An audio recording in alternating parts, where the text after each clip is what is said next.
All right, Dixie, our last digging for wisdom for the regular season. I hate saying it, but I had to say it because the exciting part happens next week. That's when the playoffs start, and we really start digging into matchups against matchups. Where will Diggs be? Because we know Plano East ain't in the playoffs, so he has two spots to go to. Flower Mound ain't in it either, but I did get to talk to Drew Evers this past weekend and his mom, and they're a cool family, so I enjoyed shooting the stuff with them. But Diggsy, before we jump on to playoffs, we got to talk about Week 11. And before we talk about Week 11, we kind of want to talk a little bit about Week 10 and what would happen in Week 10 and who shocked you, who surprised you, and who deserves them flowers. Well, when we talk about flowers, Ward, I know you like when I expand the Metroplex a little bit, and I'm not. This is an adjacent flower that I'm giving, but it does impact us. It impacts one of your bits that you like to do on me. But a man by the name of Keegan Ash, you might need to know his name, from Mount Enterprise High School, rushed for 599 yards this week. Therefore, taking that record out of the record book. And Gaddick. Oh, out of here. Keegan Ash. Thank you, my friend. They could have gave it to Gaddick for 3 more yards, and I still have it. I still have my bit. Oh, no, well, congratulations. All right. You know what? I'm off your back, buddy boy. Keegan Ash.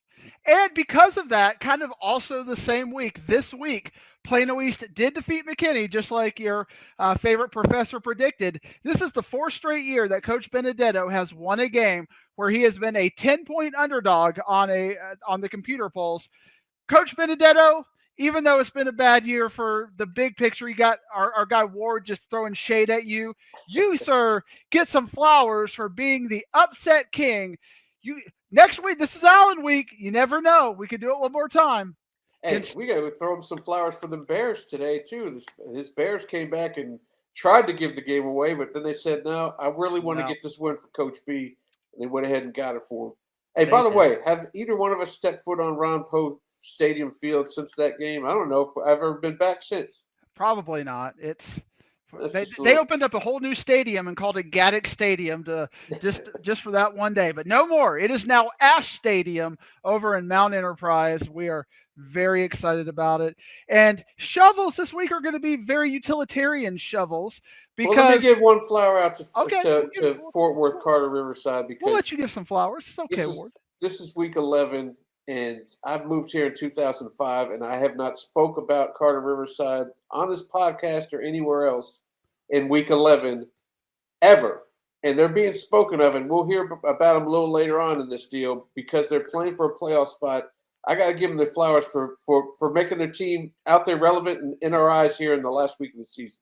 Absolutely. Coach Philip Murray did a great job over there a few years ago. He kind of got them up from that bottom tier when they had that really long losing streak to kind of a 3-7, 4-6 tier. And this current coaching staff, as he went into administration, he's great assistant athletic director over there in Fort Worth ISD. The new staff has taken over, and they've continued that tradition. Carter Riverside is relevant, and with one win, Ward, they will be a playoff team for the first time since about the time you got started here, 2006. Coach Lair is going to be is the coach over there, and he's going to have one of our cameras down there, which has a starting time you might like, 8 p.m. You like the late starts, so I don't even know if it'll be on the Friday night recap, but we hope to have that final in there. I bet they'll move it to 7. That's probably they have an 8 as a part of a doubleheader. They got a 4 o'clock game too, so they're going to have to come in there after whatever the 4 o'clock game is. All right, talk to me about your shovels, buddy boy. We'll use some utilitarian shovels because we had some teams that have a week 11 bye. Therefore, they're starting basketball season. That's right. It. That's all we can do with it. So Mansfield Legacy, Lakeview Centennial, Tyler Legacy, Keller Fossil Ridge, Fort Worth Poly, W.T. White, Cleburne, Frisco Emerson, and Aubrey. You're all officially starting basketball season. Air those basketballs up, and good luck in your basketball endeavors. Boy, I didn't realize W.T. White was starting their bye or having their bye this week. No wonder. I mean, that makes all the depressing line on the field stuff we saw at North Mesquite even more hurtful inside when you see something like that. But it is what it is, buddy boy. It is what it is. But Benedicki, he cannot hang his head down. He was absolutely fantastic. 5 touchdowns. Gave it all, left it all out on the field. But North Mesquite, even though we found out, we called it the first first time they're making the playoffs in 2015. But R.L. Turner said, not so fast. Not so fast. We so got maybe a we should chance. give ourselves the shovel for that. We probably We'll go ahead and shovel ourselves for appointing them. It's not our best performance ever, but we do that sometimes. There are so many variations and things that you just don't consider could happen, but you never know. I still think North Mesquite's a 99% favorite, but hey, our alternative says give us that chance. Put us on the field on Friday night. Remember the Lions. You never know what will happen on Josie Landing. I should throw R.L. Turner some flowers too. This is the first time I talked about them in Week 11 since I got here. By the way, Ben and BK, he could have single-handedly beat all my fantasy points that I had this week. We'll get into that crap later. And I mean crap. All right, Diggsy. You want to get into some Week 11 action? I'm already talking about Week 12. Let's take a look and see. Next week, we're going to have bracketology, but this week, we are going to go through every game, maybe the whole DFW area, Ward, depending on how fast I talk and how many anecdotes you got, but we got a lot to talk about. A lot of things actually got figured out last week. We start with District 3-6A, and it's basically just going to come down to several elements this week. We got the big game. Yeah, a couple upsets. Can Crowley beat North Crowley? I'll ask you, Ward. You give us the prediction. No, they can't. You give us the wisdom. Oh, please, Gossett, give us that game. Let me get a win there. No, I don't think so. And then Saginaw, Boswell, and Mansfield Lake Ridge. This is a little bit more of the interesting one because I think Boswell has a puncher's chance in this one. Lake Ridge has played really, really well. I mean, the quarterback, running back play, Edwards, Cotton, that is just a connection that is putting up all kinds of points. I don't think Boswell is good, especially Boswell, the defense. I don't think they're going to be able to slow down Lake Ridge. So can Boswell play a perfect offensive game and go shootout? Yeah, it's possible. I just don't think they've got enough. So I think because of that, we're looking at a three-way tie at 2 and 4, most likely, for that last playoff spot. And we already know who won it. And that's what I got marked down here in the projection thing. It's Crowley. By the way, talk a little bit more about Lake Ridge because I get DMs weekly. Apparently, we do not talk about them enough. And I feel like we do. But didn't they jump? I think they jumped on our Friday night recap one time saying, can you talk about Lake Ridge? What more can I do? Say one more word about him, and then we'll move on. 8-2 from 0 to 10. I mean, that speaks volumes. And they're going to get 11th game. And I mean, that's a pretty good sign. But who are they going to play in that 11th game? I think that is probably one of the more intriguing issues right now because this district, Ward, is a mess. Yeah, trying to figure out that last playoff spot. Would somebody's going to need an upset in order to jump Keller here? Now, who's it going to be? Is it going to be Bell? Is it going to be Central? Is it going to be Eaton? Tell me something.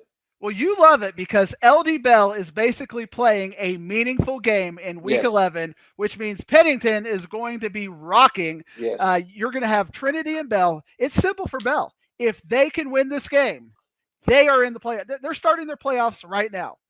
Now, given the way that Bell has played the last few weeks, that looks a little bad. That looks a little on the unlikely side. But you know what? I've learned in this game, the Mound Showdown that we always talk about is one that throw out the records a little bit. This one lately has been one where at least it's been closer than perhaps the computer projections or the prognosticators like us say. So does LD Bell have a puncher's chance? Again, absolutely yes. But Trinity the last couple of weeks looks like they've been kind of getting into that next gear. So for me, I don't think so. What about you, Ward? I don't think so either, especially with 4 losses in a row, and 2 of them are ones that all they had to do was beat a Northwest team that we see here at the bottom and a Keller Central team that they're fighting with, but they still should probably have beaten.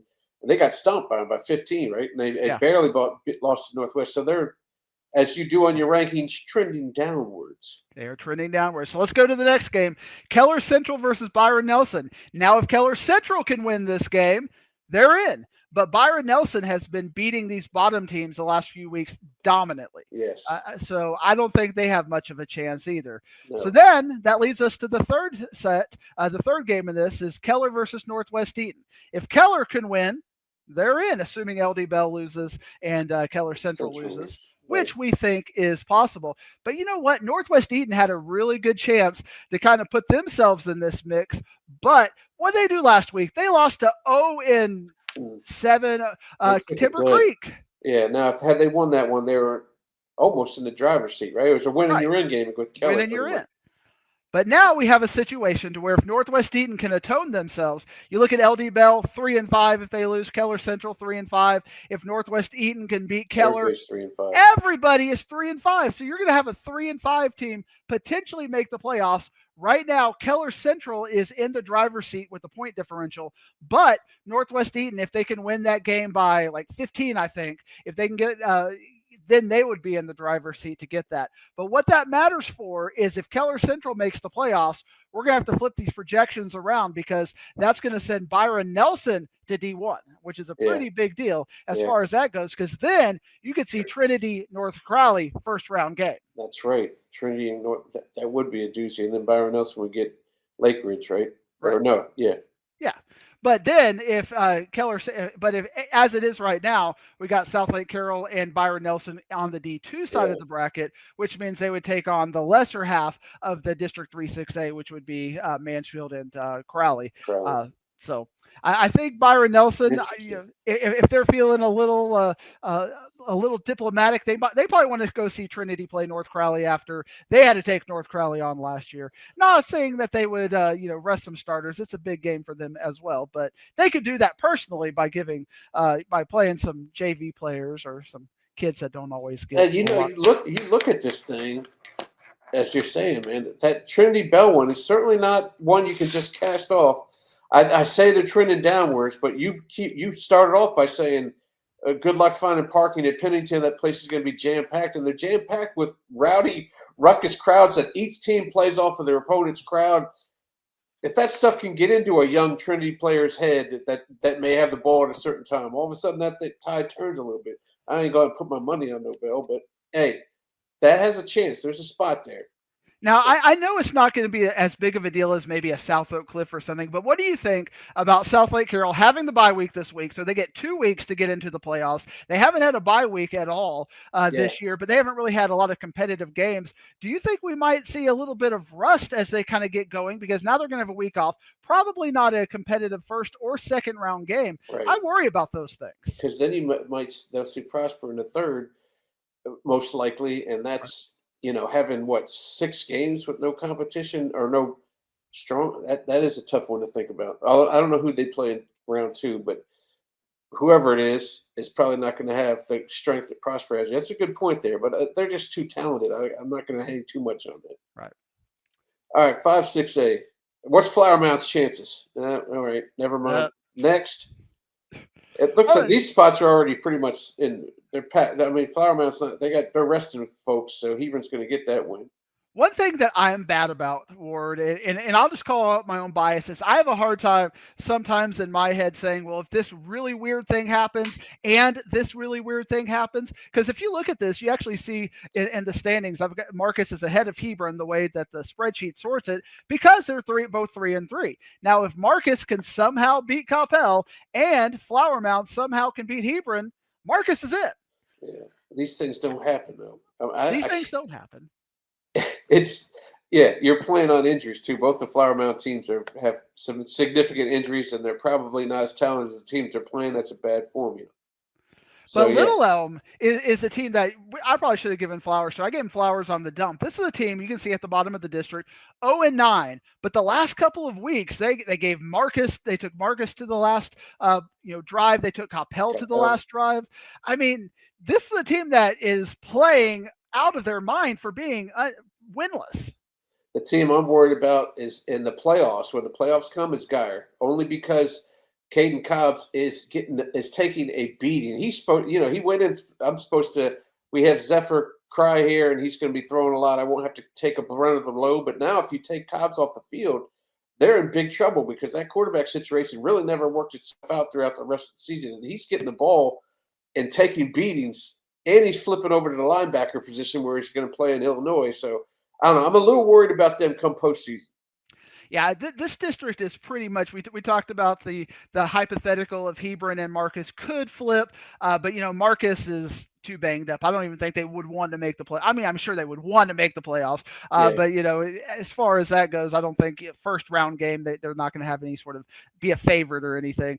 So Geyer is looking great, but these 5, 6A, and 6A games are going to be pretty fascinating. But 6A is absolutely not settled. But last week, Ward, Plano got a win and end game against Rock Hill with a furious second half comeback. Yeah, they did nothing in the first half. The first half that I was there, they couldn't get the running game going, but they sure got it going in the second half. I mean, that was Cawley just took over in the second half and got the points they needed to go from 10-0 and up 21-10, and eventually win at 21-16. Now, for the playoff scenario for 6A is actually pretty simple, because all Plano West has to do is win an end. Beat Prosper. Yeah. It's got to be Prosper. It's got to go to Children's Health, which is like the stadium where all the big games are right now. Mm-hmm. And now we got another playoff game. Plano West can win that game. They're in. That's it. It's true. But if things don't necessarily go that way, then you got to deal with a couple of the other games. Remember last year, McKinney and Prosper Rock Hill was that big game, and Rock Hill knocked McKinney from the 3 seed to the 4 seed, ended up in the 3 seed. Now McKinney, even though they've got nothing to play for because your Plano East Panthers took care of that last week, I think they've got a receipt though from that game last year. And McKinney plays a style of football. They got a sophomore quarterback. They just run the ball, kind of throw jump balls to a really good receiver that they got. They play a style of football that's going to keep it close. And right. Rock Hill plays a style of football that is kind of chaotic. It's turnover prone. So certainly there's a chance for McKinney to beat Rock Hill, and that is Plano West's second best option, is that they got to hope that McKinney can beat Rock Hill and take Rock Hill out of that tiebreaker, because Rock Hill beat Plano West earlier this year by 18. So, any sort of tiebreaker with Rock Hill and Plano West is going to go Rock Hill's way.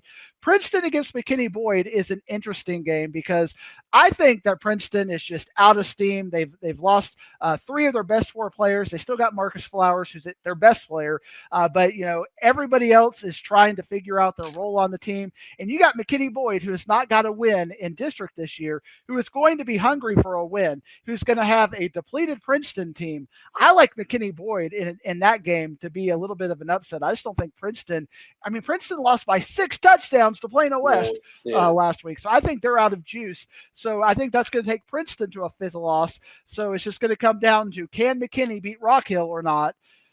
I got Rock Hill in that win. That's why I've got him projected D2 too. I was talking to Matt Welch, and man, I hate the fact that I'm 54 years old because my memory comes and goes. But Rock Hill has a defensive back that's got 7 interceptions. He was averaging his interception a game. Maybe from 6A, your 6A knowledge, the kid's name, but and he wasn't even the one who got the pick that I was at the game. They do make turnovers. It's that front 7 that may not be up to par there. Just stop any kind of McKinney running game. If Brian Jackson was still there for McKinney, which he's not, he's at USC or wherever. He's not. They lost all of their good players, and the other ones ended up in Anna, so who knows with that. But, if Plano West does end up winning against Prosper, or if McKinney does end up against Rock Hill, that would actually send Plano West into the D1 bracket, which would send Plano into the D2 bracket. Which is a wild thing to think about. Which is a weird thing to think about, that Plano and Matt Cohn, who is the scoreboard, the public address announcer for Plano, he actually brought up the statistic in volleyball. Plano is the smallest of the 4 teams that made it, with Allen, Plano East, and Plano West all making the playoffs. So Plano sitting at 4,400 and decreasing is not quite that juggernaut, that big school we used to think of with that. But with realignment snapshot day, we already know that Prosper and Rock Hill have about 1,000. Well, Prosper specifically has about 1,000 students less than they had last year. So it's eaten into their infrastructure over at Prosper for sure. Gotcha. All right, 7-6A, you got to be impressed with what Richardson did. They held it down for 3 quarters, and then they came back to finish it off in overtime and to take out Lake Highlands. And now they're your district champs if they can somehow get past MacArthur. We know our teams here, the haves and the haves not, although Pierce can pull off an upset here and shock the world here. Will that happen, though? I want to take this time because you were there. I want you to talk about that experience at the Lake Highlands Richardson game. Like, explain that excitement, because this is a once in a 30-year thing that you got to see. I mean, this is Right. not something that just happens every couple of years or whatever. This was truly historic for Richardson. It was historic, and I'm to correct you. I actually wasn't there. I was at Prosper Walnut Grove, but we did have a cameraman there, and he was telling me the funniest thing in that game is they did an onside kick that Richardson got and brought back for a touchdown with like 3 minutes left. You can't tell a kid to go down, but they were like, you could hear that he was telling me, you could hear the coaches go down. When the guy sees green grass and a touchdown, which gave like Highlands a chance to come back. Yeah, 3 minutes to come all the way back, score a touchdown, get two, tie that thing up. But to see the reaction after Damian Crow's touchdown, every coach ran down there, lifted him up, they carried him all the way off the field. It was, I mean, I wish we could have Marley on here to tell her perspective of it, but they carried Crow off like the conquering hero that he was. It was an awesome scene that we saw in the highlights. Well, you were texting me like, this happening. I guess you were just texting me. I was texting what I got. Yeah, exactly. From that. But because of that, you can see the standings are a little bit actually out of order just because of the sorting right now. But because Richardson is in the driver's seat to win the district championship, because straight up they would have the tiebreaker over Lake Highlands having beat them. What really threw this district into a loop was Berkner losing to Jesuit, and not only losing to Jesuit, but getting blown out by Jesuit. And Pierce now, who actually played Jesuit a lot closer than Berkner did, kind of controls their own destiny as well. Because if they can beat Berkner, we had Berkner from potentially winning district 2 weeks ago. We were talking about how if the tiebreaker went their way, they would have beat Jesuit. They could have been part of that three-way tiebreaker and have a share of that championship. To now, they are holding on for their playoff lives, and they got to beat Pierce in a very meaningful Week 11 game. Absolutely. And yeah, like we said, we've always talked this about Berkner's head coach over there. He's having trouble winning the preseason and postseason. He got the preseason thing figured out, but he's got to get back in the postseason again. And in order to do that, you got to, maybe if he can pretend like this is not a playoff game, which in essence it is, and it's actually a Week 11 game, maybe he'll get the victory and not think about postseason. Yeah, I think Berkner still has a little bit too much for Richardson Pierce, so I'm taking Berkner in this game. But, Richardson Pierce, it's going to be one of those games where they'll be starting the game with onside kicks and fake punts. I mean, they're going to leave it all on the field. And sometimes when those kind of games happen, when you have nothing to lose, that's when you see those crazy Week 11 upsets. I think Irving and Nimitz will have a tough road to do anything with the district. Theoretically, if we're being honest, it's still possible. If Irving can beat Lake Highlands, then Richardson gets the championship by themselves and can pull other tiebreakers in. Same thing with Irving Nimitz. But I consider those 1%. I was going to say, it's killing you that you even have to bring up these wild hypotheticals, right? But you have to. But yeah, you're right. All right, 8-6A, the game I'll be at this week on Thursday at UTA, South Grand Prairie and Bowie for the district title there. Bowie's been playing in some scrappy down-to-the-wire games, while South Grand Prairie hasn't of late. And then poor Arlington, they need some help here in order to get into the playoffs, and I don't know if they're going to get it. Well, when you look at what the help they need Grand Prairie or Sam Houston to be the help. That's like we're talking about in 7-6A. You need Irving or Irving Nimitz to be the help. It's statistically possible. It is statistically possible. But we're looking at the bottom of the schedule there, 1-8 and 2-7. That's what you're hoping for to pull off a 5-score upset. So very unlikely. And again, we've talked about it. And Arlington still has to beat an Arlington Martin team that's got Jesse Ford back, played South Grand Prairie very well. And that's an Arlington Martin squad that could potentially pull off an upset as it is in a fairly meaningless game for them. So I wouldn't even look past Arlington Martin to do their part in that. But right now it looks like it's going to be South Grand Prairie, Bowie, Lamar, and Haltom as your playoff teams. South Grand Prairie and Bowie is a fascinating game. It's for the undisputed district championship, which is a fun atmosphere. But like you said, Bowie has been playing up and down lately. Yeah, they haven't just been dominant. They took that fourth quarter game, and that's what Bowie did that Lake Highlands did not do last week, because we had Bowie rushed back and held off Lamar. Lamar was pretty much dominant in that game until the fourth quarter. Bowie came back just like Lake Highlands did. But whereas Lamar couldn't finish the deal, Richardson did finish the deal. But South Grand Prairie has looked at times the best team in the district, but then just think about 2 weeks ago against Martin, they did not look very dominant in that game. So I think South Grand Prairie has the best pieces. If they can play up to their potential, they should win this game.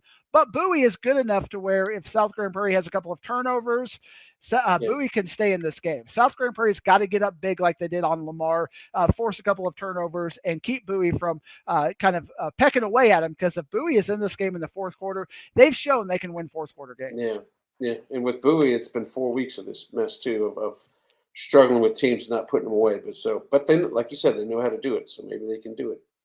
All right, 9-6A, that rivalry game between Wylie East and Wylie, which I believe you're going to. The Civil War, as they call it over there in eastern Collin County. He's heading there to see if Wylie can get themselves out of over Naaman Forest and into the postseason, according to your projections right now. If they can beat Wylie East, then they're in for sure. Right, because you can look at the schedule. They're technically fourth right now because they're 4-3, and they got one game left. But that one game left is against Wylie East, who's undefeated in this district. But I have been hard on Wylie East because they have been playing ugly football pretty much the last month. North Garland, Rowlett, Lakeview Centennial, they have just been playing with their food, like you talked about with Arlington Bowie. And Wylie, they got everybody back. They got Dalen Gordon, who's healthy, playing at a high level. Their quarterback is back, and they put up 49 against Lakeview Centennial, and nobody has put up that many points on Lakeview Centennial. So Wylie has more than a puncher's chance. And then you put it in a rivalry setting like Wylie and Wylie East is. That's a pure coin flip game at this point, the way that Wylie East has been playing down to their competition. But Wylie East has won all of those games, whereas Wylie has had a couple of those games where they've been up and they had a couple of disappointments in specifically with Rowlett and Garland. So if Wylie loses that game, now they're 4-4. Now you got to look at what Garland and Naaman Forest. You look over to the right where the 11 games are. You got North Garland versus Garland. We've seen North Garland play at a high level, so that's certainly a winnable game for North Garland. We haven't seen South Garland play at a high level yet. But the other one you got to look at is Naaman Forest and South Garland. That's what, getting back to Sam Houston, Grand Prairie, Irving Nimitz, that's a tough ask that for South Garland to upset Naaman Forest. So in a tiebreaker, Naaman Forest already beat Wylie, and Naaman Forest also already beat Garland. So they got all of those tiebreakers, which is why you see right now Naaman Forest D2-2. They are the favorite.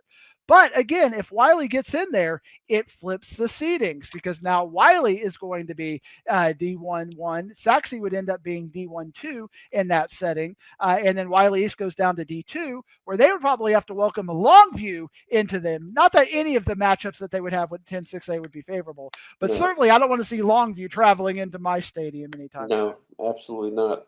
Not after this. Having an undefeated season or something. Or they would have one loss if that happened because Wylie would have beaten them. Right. All right, 10-6A. We know the teams that are in. We're playing for seeding here. And these are still very quality games here. Heath and Forney, North Forney and Rockwall. Although Rockwall is probably just so depressed after last week. And I talked to Coach Fleener before the season started. He had all those games go against him last year. Right. But now he gets the 1-point win over Rockwall. It's happening to Rockwall now instead of them. Right. And there have been 3 games in this district that have been important that have been 1-point games. You got North Forney and Longview last week. You had Rockwall, Heath, and North Forney, and that Forney and Rockwall game, all high scoring 56-55 games or 48-47 games. I mean, that is how razor thin this district has been. And right now you got North Forney sitting at the top of the district. And if they can beat Rockwall Heath, or if they can beat Rockwall, and then hope that Forney beats Rockwall Heath, they would be district champions solo because they had already beat Forney and they would end up winning that tiebreaker straight up. But I think, as we talked about last week, it was the injury update. And the injury update ended up being Prosper Neal was able to play that game against Rockwall. And, it wasn't like he was a non-factor. He was a 5-touchdown factor in that game against Rockwall. And that's big that he's gutting out this injury. I think it was an AC joint that they talked about. That's just painful, but it's not really, something. It hasn't changed his style of running, though. I talked to Pat about that game, and that's the one thing that he'll learn along the way, just like my favorite quarterback, Jaden Daniel, has to learn. If you're going for 3 yards and you only get 2 on first down, take the 2. don't try to force yourself for 3, and it's still going to be second and 7. He's fighting for those extra yards, and he's taking a licking. Is it going to be 6 or 7? Yeah, he's looking for 6 or 7 yards. I And our viewership just went up. How about that? We just shot through the roof. Woo! TikTok trend. We're there. So again, we kind of joked about this at the beginning of the season, but it's going to be a weird trivia question that North Crowley lost to a team in non-district that didn't make the playoffs. Yeah. And Rockwall beat the defending state champion and did not even make the playoffs in their own district. That's wild. And then if they're in 9-6A, Rockwall would finish first, and Roy City would finish second, and Wylie's third, probably. It's just that's how tough this district is. Yeah, more than likely. Tyler Legacy, we already talked about. They're playing basketball. Roy City is basically going to have one more shot against Longview. I think Longview will be a favorite in that game, especially at home. But again, Roy City is going to empty out the buses. Yeah. They're going to give Longview everything they want. I think the most important game in this district this week is Rockwall Heath versus Forney, because Rockwall Heath plays that shootout style, that 56-55 style. And Forney, I just don't think has the defense to be able to handle them. So I think Rockwall Heath, because Prosper Neal is in there, even at Forney is one of the rare home field advantages. Forney and Longview are probably the home field advantages in 10-6A. I think Rockwall Heath goes in there and wins that game to pretty much give them that number 1 seed, which is why you'll see that I've got them D1-1 and North Forney D1-2, which what that means, Ward, is that we are likely to see North Forney versus Duncanville round 2. Oh my goodness. Tell me that's not a game of the week. That would be sweet. That would be sweet. Let's take a look at week 11 or 11-6A and week 11 games, because again, we know the teams here as well. And they're playing for, if anybody can pull off an upset, Cedar Hill over Duncanville would be an upset. Lancaster would be an upset. That may flip some seeds, but I think this is pretty straightforward here. Yeah, I mean, we could talk about Cedar Hill could technically, if they beat Duncanville, be up there. They might win tiebreakers, or if a situation where Lancaster beat DeSoto and Cedar Hill beat Duncanville, we could have a 3-way tie at 5-2 for second place, which would make Waxahachie back to D1-1 and be the undisputed district champion. But again, these are 1% probabilities. Duncanville should be a 5-touchdown favorite. And that game against Cedar Hill North Mesquite Horn last week was a game that Cedar Hill had to score 28 fourth quarter points. Mm-hmm. They were down by 2-3 scores in that game for a lot of the game, but give Cedar Hill the credit for not giving up. But that was one of those games that kind of make you a little bit hesitant about what Cedar Hill has got in the tank left. I think DeSoto will be a big favorite over Lancaster. Mesquite Horn should have enough to hold off Skyline, and I don't think Mesquite is very happy to be going 5A Division I. They're ready to be out of this district. I think Waxahachie might put up another donut. Waxahachie's looked good in these. Last year, they didn't look good in these games. Remember that Skyline game at the end of the season where they just kind of almost lost that game? Waxahachie has been much more dominant in those games. Absolutely. And this is going to drive you crazy, but I'm just going to throw it up here for our 11-6A fans, just to give you a little perspective of what your first round playoff might look like. Probably the only game that is a winnable game for District 12-6A is Harker Heights, but we've seen Harker Heights in our extended DFW area when they were in the Midlothian and Red Oak District, and they didn't win any of those games, it felt like. And then this year they played Midlothian, and they lost to Midlothian after Cedar Hill beat Midlothian by 4 scores. So I still think, even though Cedar Hill is going to have to go to Harker Heights, I think Cedar Hill is a favorite. But you look at Midway having to host Duncanville potentially or go neutral site, that's not going to be good for them. And then Temple against Waxahachie, I mean, that's going to be a Waxahachie favorite. And then Shoemaker against DeSoto. Again, Harker Heights is really the only team that has a chance to win the game against 11-6A. 3-5A. Division I. Let's move down to 5A here. We have our teams here as well, pretty much, unless Burtville pulls off an upset and Richland loses to Azle, who just became the latest victim of the 70 burger from Toledo. Your thoughts on these games, on this district here, and how far is it? The top 3 still can go far, or is it just the top 2 you think will go far? I think it's still, I mean, I don't think that Richland is going to get too far, I think, because they'll have to play one of these teams most likely in the 3rd round, which is where I think their season will end up ending. They're clearly not in that second tier, but man, I could not give enough. because I've been hard on Alito when I see something to be hard on Alito about. But the way they're playing right now, it's like a kid at Christmas who just got a new remote control car and they're just racing it off hills right now. Like, how fast can this thing go? It's like you give a 16-year-old a Maserati and say, here's the tollway, midnight, nobody on the road. What can you do with this thing? Alito, it was like 69-0 at halftime against Fasold last week, or just something crazy. They are just playing such a dominant level of football right now. We knew the defense was going to be good, but if the offense got it figured out, and the offense looks like they got it figured out. Yeah. I mean, I gave them platitudes last week. Y'all clipped it because it was that level. And then what do they do just to one-up it? 72 on Fasold. I mean, this is just absolutely crazy. You can look at this and again, talk about some 1% hypotheticals. You could say, okay, well, if Brewer loses and Birdville wins, Birdville just got to beat Denton Ryan. No, these aren't very likely. Exactly. So I think these are your 4 spots. And what is probably interesting about that is we're going to flip into District 4-5A is, can Brewer beat Arlington Heights if Arlington Heights can end up holding on to that playoff spot? Because there are some hypotheticals that might not, because you got Pascal, who is basically playing for just to ruin Arlington Heights week, which is enough for them. Exactly.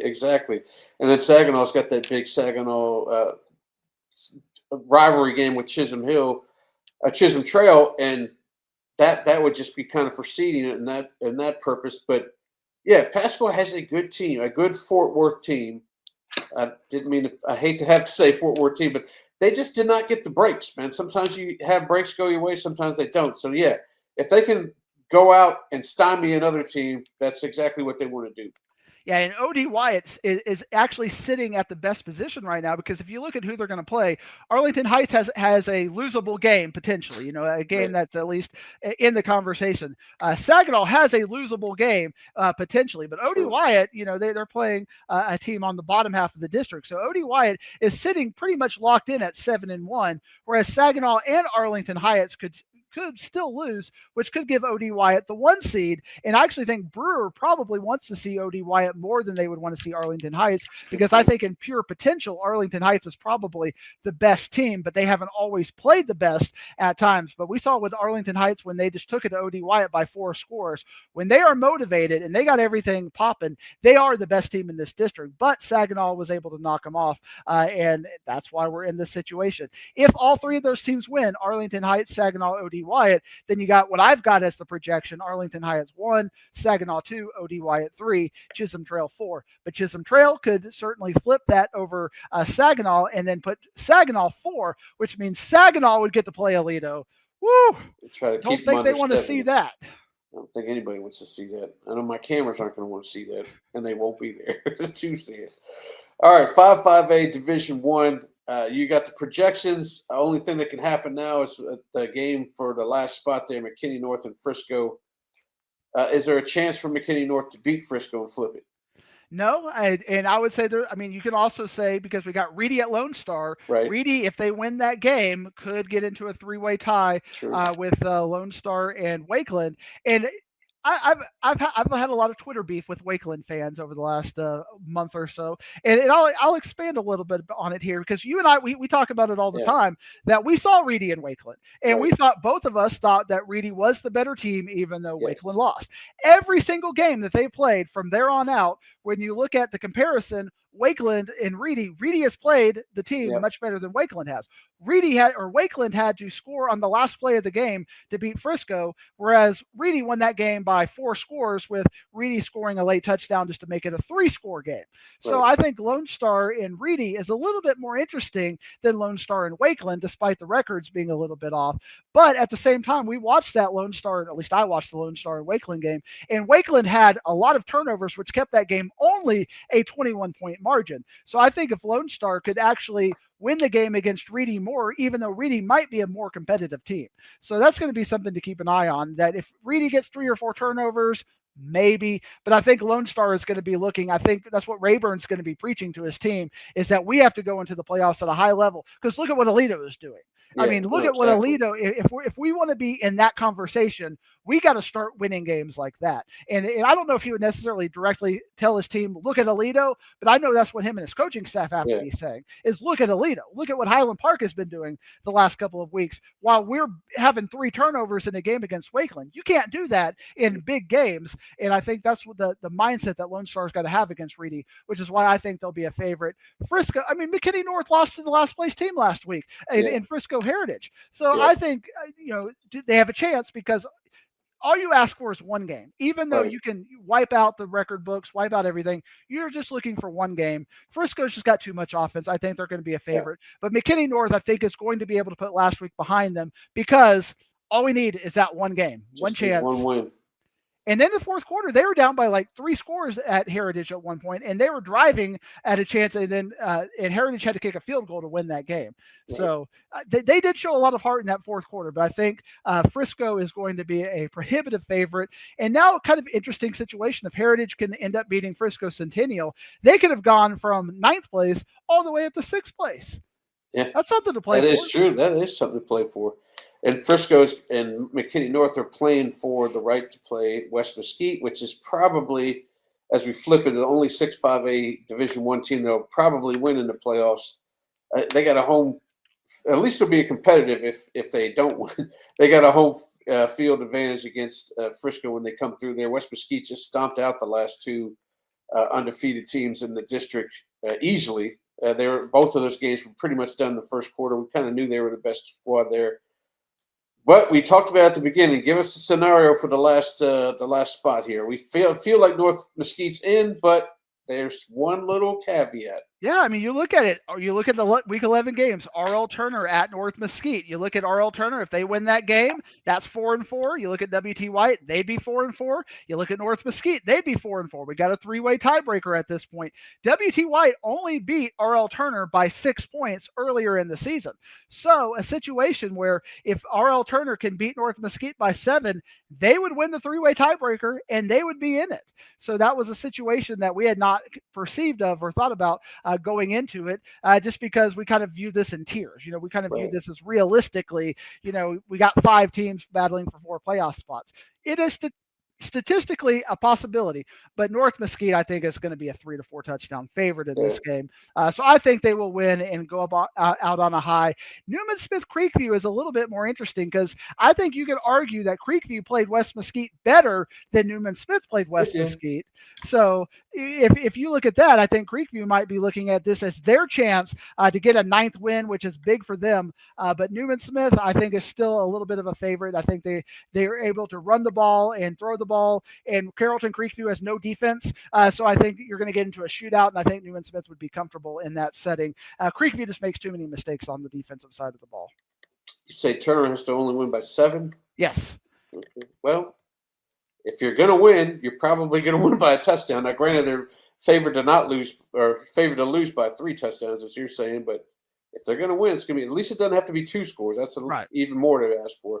District championship will go through Highland Park as Midlothian goes into Highland Park for that one. And right now, Red Oak is in a good spot there for the 3rd spot. But what are we looking for 4? Yeah, they're not necessarily in a good spot because they got to play a Tyler High squad that has played up to almost beating Highland Park and has played down to losing to Burleson Centennial by 3 scores. So it's like, what version of Tyler High are we going to get from week to week? So if we get the Tyler High, and Red Oak has had some really hard problems scoring lately, even though they got the high-powered offense at times, it just not clicking. And you got Tyler High, who looks like they can click at any time, but they just can't stop anybody. So this is an interesting game. And then you don't even get the home field advantage. You got to go to Red Oak and do that. So I would say that's probably Red Oak's saving grace is a bad defense and on the road. I think I'll take Red Oak, but it would not surprise me at all to see Tyler High win this game. But if Tyler High loses that game, that kind of leaves Joshua and Burleson Centennial straight up for that last playoff spot.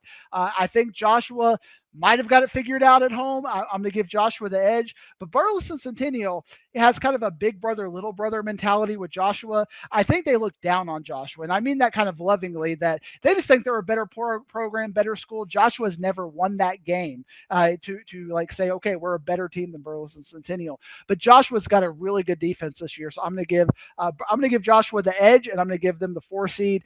Midlothian Highland Park, if there is a style of football that can stymie Highland Park, especially with that stymied defense. Alito that one year. It's Midlothian, but right. Midlothian doesn't have a great defense, and we know Buck Randall against bad defenses. He can get into some shootouts. He changed his name from Buck Randall to Buck Wild because he goes Buck Wild on this story.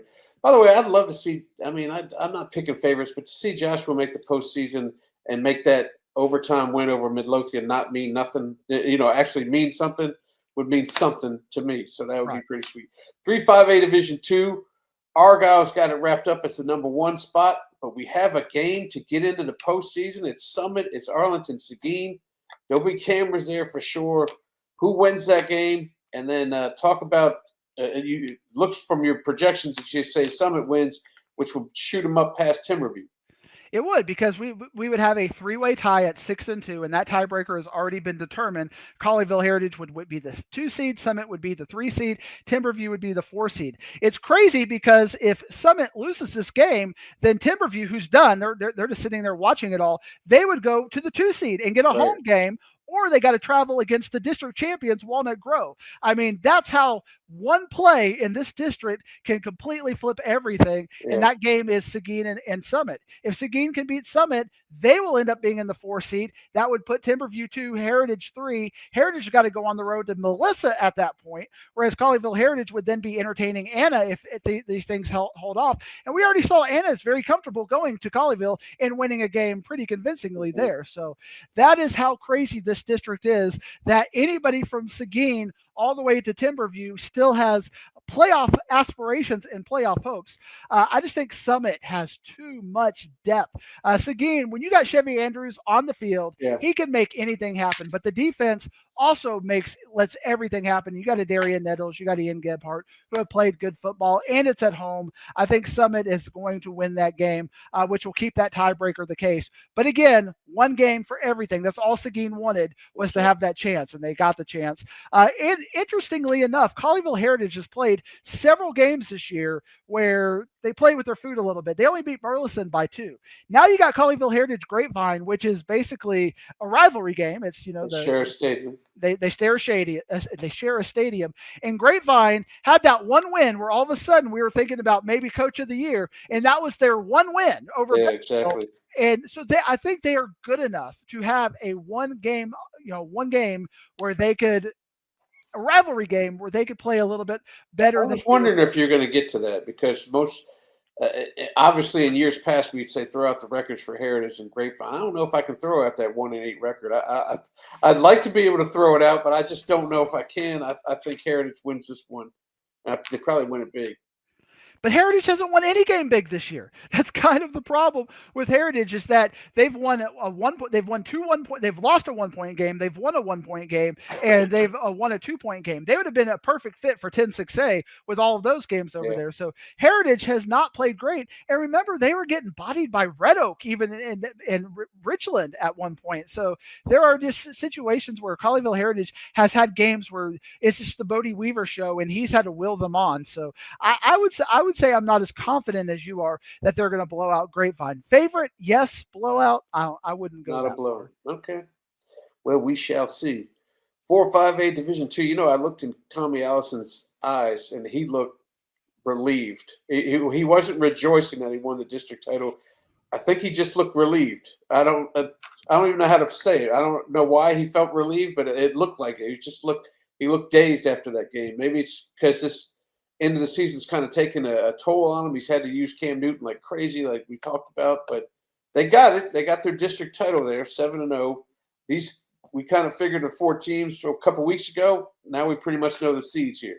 Yeah, everything is locked in. This week means nothing, and I think that is a welcome sigh of relief for these four teams who have left it all out of the field for the last couple of weeks because this district was mostly backloaded with Anna, Melissa, Walnut Grove all playing those games. So Cam Newton probably shouldn't even see the field this week, and just let him sit in an ice bath for the game. They're going to be a big favorite against Frisco Independence. Rest up, because on the other side, if it ends up being Timberview is going to have 2 weeks to have prepared for Walnut Grove and rested up. So Walnut Grove needs to let Cam Newton take that deep breath, but because this district is pretty much done.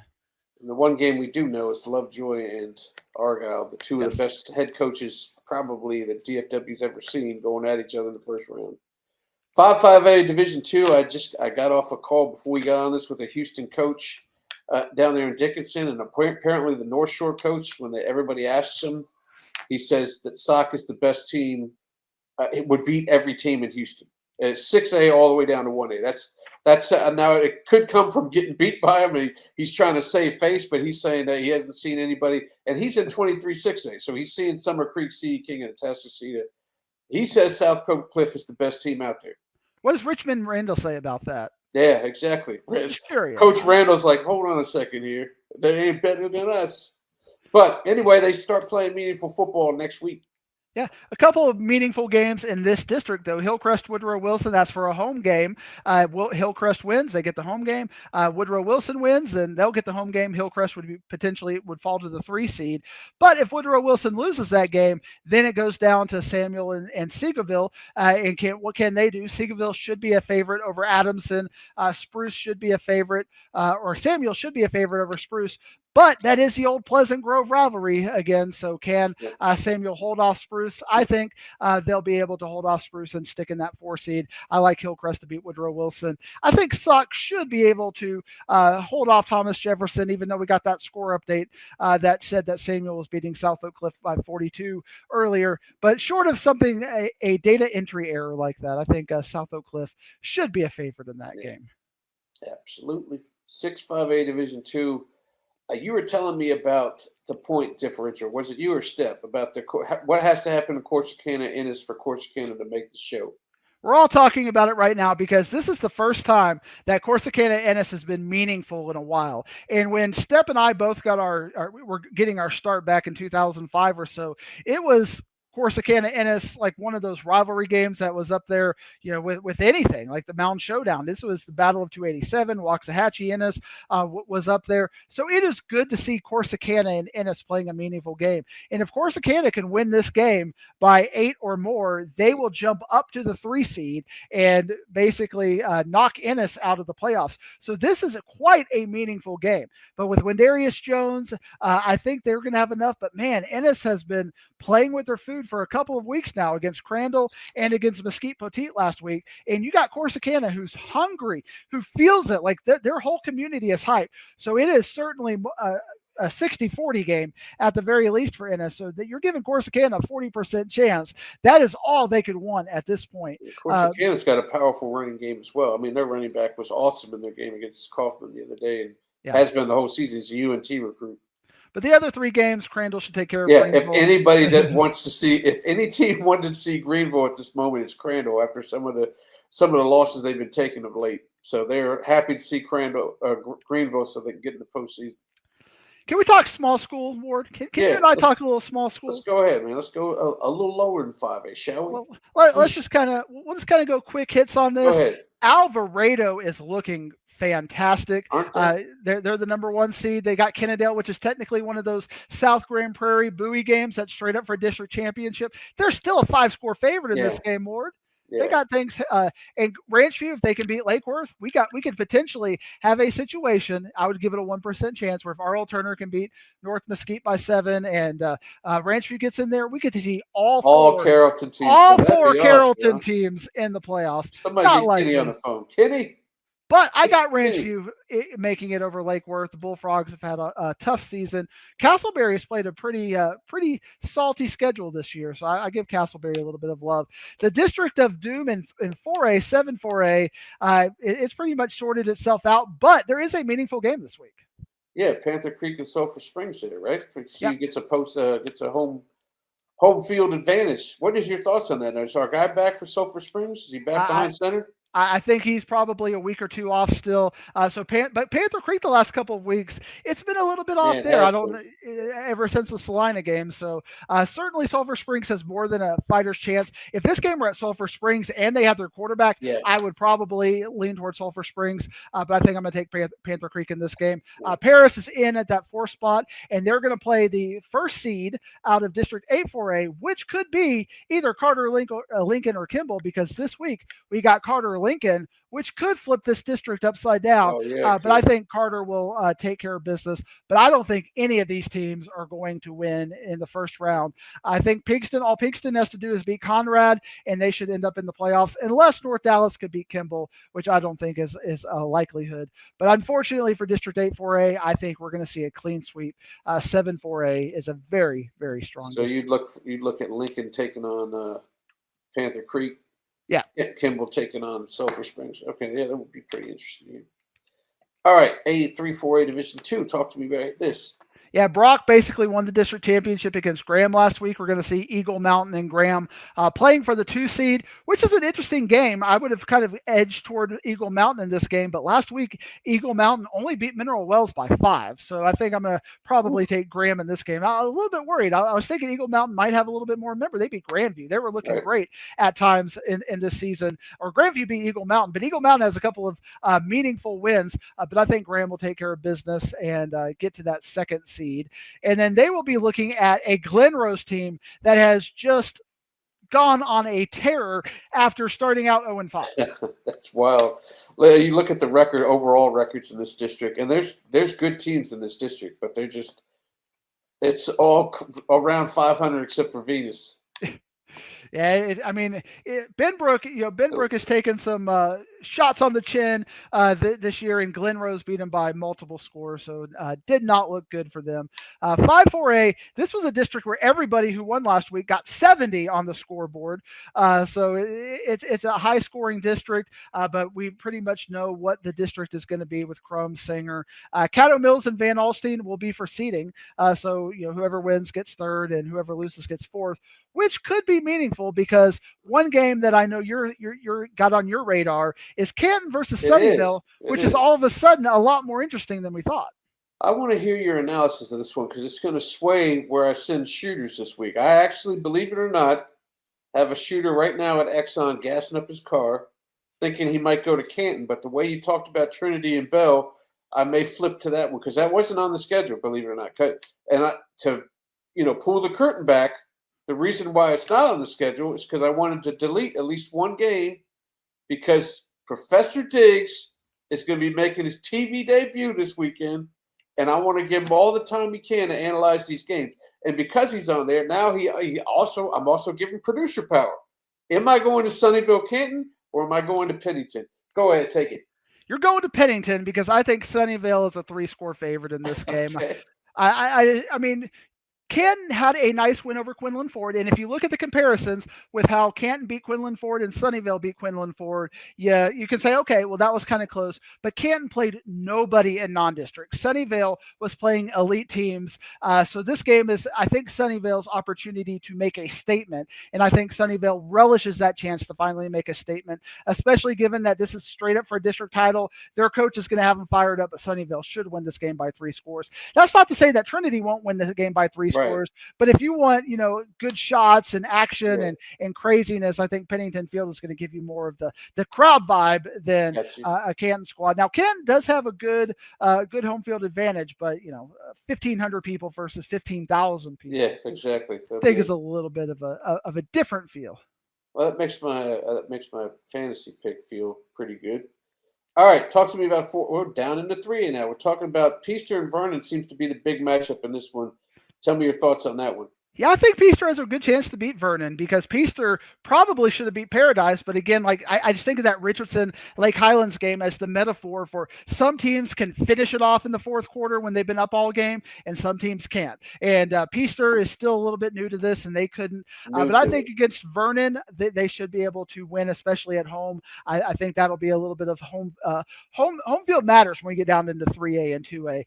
But you have a situation as well where the Bowie Iowa Park game could end up impacting how who ends up in the fourth playoff spot. So I'm not going to break through all those playoff scenarios. You can get on. You need Boyd to beat Paradise or lose. Well, they are going to lose to Paradise, but right. But you could have a situation where if Iowa Park beats Bowie, that makes that. But if Iowa Park, if Bowie wins, and you got a 3-way tie potentially at 2 and 4. So Iowa Park could control a little bit of their own destiny. And Iowa Park is definitely not a slouch. That's a winnable game for Iowa Park. Gotcha. All right, 5-3A Division I. Give me some quick hits here because it's stacked up there at the top, not at the bottom. I'm excited about Maypearl. Maypearl is a team that made the playoffs for the first time in a long time last year. I got them back in the playoffs this year. This is back-to-back. Their coach sold high and went to a new gig after making the playoffs over there. Whitney already beat Grandview, so all they got to do is hold off West, and they'll get the 1 seed. Grandview with the big win over West last week got them the 2 seed. And they will play in by-district 6-3A, which we got already locked up. Pottsboro is the 1 seed. Pilot Point is the 2 seed. Palmer is the 3 seed. And Whitesboro is the 4 seed. Even if Whitesboro pulled off an upset against Pottsboro, it wouldn't change anything here. Our boys from Life Oak Cliff on the outside looking in. So close. They just needed one of those wins at the end of the day. And I know you hate this district, but Winsboro versus Malakoff is a game to talk about in this. In East Texas, it very much is. In a DFW district, it's a game to talk about, but Commerce absolutely dominant. They get Mount Vernon. Mount Vernon gave Malakoff a bit of a run last week, so we'll see if Commerce beats them by 50 or if Mount Vernon can give them a little bit. But we got all 4 playoff teams in this district are there, but the seeding for Winsboro and Malakoff could flip with this game here. Going to Division II, what has happened to Toller? That used to be your squad right there. They've kind of fallen off. Fallen off hard times. Still times. Looking at the postseason, though. They are, but if Eastland can beat them, then you got a 3-way tie with Toller, Eastland, and Dublin, all for the last playoff spot. So there's still an opportunity that Toller may not make the playoffs. They have 6-3A Division II in their round, which I think they're going to get all pretty much swept out of the playoffs because something has happened to Holiday Ward. I know Holiday is a Wichita Falls area school. We don't talk much about them. Right. They had a 35-game non-district streak, but you can look at that 3 now. They've lost 3 straight district games after not losing district in 5 years. So they are struggling right now, and they got to play Jacksboro to try to salvage their season. So that will be fascinating. And can Jacksboro, do you consider Jacksboro a DFW? Yeah. Well, especially in week 5 of the playoffs, I start considering for sure. So that'll be fascinating. And then Valley View, at least they got on the scoreboard at one point this year. Yeah, and did. Probably one of my favorite stories this year. You hear from, well, actually it's 8-3A that we got to talk about it. This is pretty much done. Gunner being dominant. Gunner loses their coach, still absolutely dominant. I don't think they're a state champion, though. I think Wall is the team to beat in 3A. But I got Blue Ridge 2, Leonard 3, and Bells 4. But the story that I wanted to talk about that I know you hear from them privately every week is Cedar Hill Trinity Leadership. This is a team that is kind of one of those, charter schools, but they're playing at a very high level right now, and they are absolutely dominating this district. And I think that they have a really good chance to win a couple of playoff games. I don't think they're at Gunner's level, but they have played great. They're my number 2 team in 3A Division II, so that's been fun to keep an eye on this year as well. Get them to round 2. We might get them at Country Roads down there. You never know. And then 2A, just for fun, we'll put some team names out there just to torture you, Ward. Look at that. I thought I wouldn't have to see these names ever again. Here they come. Tioga and Wolf City, which will have relevance in about 5 minutes. That matters. I got Tioga ending up at the 2 seed, Tom Bean 3, and Wolf City 4. Alvord and Wolf City is a meaningful game this week in 6A Division 2. 7A, I don't even want to talk about 7-2A because I don't know who's administratively legal in this district. It feels like every week a new story is coming out about this district. Yeah. Axtell, Rio Vista. So that's what we got up there now. And I stand by none of it, by the way. Stand by none of it. None of it. District 8-2A, take you out to the country roads with Mildred and playing good. Cayuga, but Frankston is playing well. Crossroads, you should have Crossroads sponsor the country roads. That would be pretty awesome, wouldn't it? Just for synergy purposes. 9-2A, my team, Honeygrove, is playing Paul Pewitt for the district championship this week. So that is a team that we may see on the country roads. And then in Division 2, we only got 2 teams to talk about. Munster defending state champions. They're back. They've looked like they have had no problems. They beat Collinsville. They beat Lindsay. They got the number 1 seed. And then to kind of end things depressingly, my wife's alma mater, the Celeste Blue Devils, not a playoff team. Do it, man. How did the Michigan team get in here? Detroit? What's going on? All right. Interesting. Well, it all starts next week, so it's going to be fun to see playoff action. I'm actually going to be a good boy this week. I got a couple of my college buddies coming into town. I am not working Friday night. I'm not working Saturday. And I'm not working half the day on Sunday, which means I won't look at any playoff. And I vowed myself I wasn't going to do this. So I'm not going to look at any playoff matchups, sites, or anything until Sunday at noon.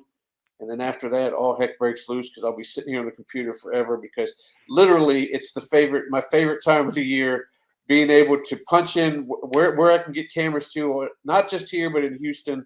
I love it. So if I can actually – because I couldn't keep my discipline going on Twitter. You know, I've been off Twitter for a year now. I have a discipline problem. You still run your mouth on that. I do. That seems like it's a DFW thing. I'm not willing to say that's me. It's somebody. I don't even know if it's me. But I want to be disciplined enough to stay away from it for just 2 days. If I can do that, I'll give myself a pat on the back. It doesn't mean anything to anybody else. I guess we should produce on the air. Am I hosting on Friday night? Is it? No, I'll be there for that Friday. Okay. I'll be back for Friday. I won't be there Thursday. If we're doing a special Thursday one, we are going to do a special Thursday. So me and Kenny buy ourselves something. Kenny. Maybe I should call up. Who is your hierarchy of guest hosts? We got Gina Miller, John Radigan. Who else we got in there? Like Dana Larson, Pratt. Dana Larson. We'll have to find somebody. Yeah, why don't you call one of those three who watch high school football only when they're called into sub? Like, I don't know what's going on. Wolf City? What? All right, unfortunately, we got to do this. It's called high school. It's certainly not unfortunate, by the way. For some people, it is when they have a record of 3-7. My man was doing bits last week, and his bits beat me by 300 points. What in the world is going on? All 2A and 3A players, right? Were they all 2A? It was all in one game in one district. And my best player, Greeley, I had the coach basically email me or send me a message on Twitter apologizing. Like, why is he apologizing that his best player got hurt? But Greeley McGaden hurt his collarbone in the second quarter of the game, but still got 180 yards before he got hurt. They had to go to their 4th-string quarterback in that game and they were like doing play calls. He had to go talk to him every single play and say, we're going to do this, we're going to do that. So, I mean, that's how crazy 2A is. But look at that score. That's a blowout, man. I had a Notre Dame commit. I had a Baylor commit. I had a guy that's going to go somewhere. Oh, well. It is what it is, buddy. But we got one more week of it, so let's see what we got for this last week. You're going Newman Smith, and I knew as soon as you started talking about 6-5A, this game's going to be a shootout. I was like, well, people didn't know at the time. That was a subtle dig at me talking about the shootout. But you also said the Sunnyvale game was going to be a 5-score thing, so maybe I got something going there with Kaysen. You got Axel Rose out there, Axel Rose live stream. We got him, and again, Creekview has played those 50, 60-point games all year when it comes to good teams, so I think Newman Smith is going to get in a shootout, so I like that. But I also think that Sunnyvale is going to be making a point this week, so I think that you've got a quarterback who is wanting to make a resume statement this week. So it could be an interesting – that part could be interesting. And the running back part, Carson James, he'll get you 200 for sure all the time. And Josiah Lucas is playing against the defense that's kind of given up some yardage here. They've given up to everybody they've played except for Arlington. I think they only beat them 21-14. So I'm looking for the San Diego State recruit commit to do something for me. Yeah, plus, I'll be there live. We got 2 games that are going to be 48-minute barn burners that are meaningful. So I think both of us picked well here. I don't know how well I picked, but I just wanted to get Damian Crow in there. I really like this kid. He always says something to me on the sidelines when I'm shooting this game, whether he's at Burton or at Richardson. And he's all you got to do is throw him a 5-yard pass, and that's 70 yards for you right there. He'll take care of the rest. But the thing is, there's so many fast, speedy receivers for Lucas Sawyer to throw to. He may only get 5 touches a game. And you're going for the guy that a lot of guys, people are talking about him. This guy's coming up in the ranks. He's going to be a high recruit there. And he showed up for sure against North Forney. Yeah, and right now Longview is kind of not playing what we consider the Longview Lobo standard. They are basically a run and shoot offense right now, and he goes up and gets jump balls, and he can win most of those one-on-one battles. And I think the Royce City game is going to be a shootout. So at home, I like him to have a big game. And I like the offense for Longview to have a big game. And Royce City, can they stay up with them? That's going to probably determine that if we can really run this up, because that's going to be, I think, the factor in me getting an 8 spot on you this year. Can I get that 8 win? 8-3.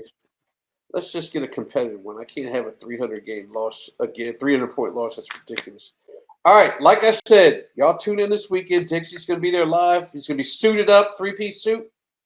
Maybe not a 3-piece suit, but he's going to break down. I have a nice polo on, so I've got this polo. He's going to talk to us about what he thinks is going to happen in the playoffs. Give us our usual Dixie stuff that we keep online. We're going to put it out for the masses on the big screen. So we're looking forward to that. And what he doesn't tell you is that November for TV shows, I get to pull back the curtain, is when they determine the ratings for their selling the advertiser things. So when you want ratings, call Diggs. Call him in. Call in the professor. Let's do that, man. Get us ratings. Go all Morton Downey Jr. on it. Start throwing chairs and just going crazy on Pat. I'd love that. Take a steel chair. What kind of rating? That would be a viral moment if I just take a steel chair and lay out Pat Doney. We'd never see you again, but that would be a sweet deal. And good way to end my time with IHSS. And then tonight, Thursday night, we're going to have Thursday night recap, a Diggs Kenny edition, or actually tomorrow night. Today's Wednesday. And then on Friday, we're going to have another Friday night recap. We're all joining there and see what's going on as well. So get us ready for the postseason. Yeah, with two big games on Thursday, we got about 30% of the schedule on Thursday and about 70% of the schedule on Friday. There's going to be a lot of meaningful games. All the 8 6A games are going to be on Thursday, so we got to figure this out. And we'll kind of figure out if Prosper in Plano West, that's on Thursday, which would then turn all that attention to McKinney and Rock Hill on Friday if Prosper somehow manages to get past that wolf pack. It's a sweet ride. We'll have to see. All right, Diggs, we'll catch you next week with our first playoff edition.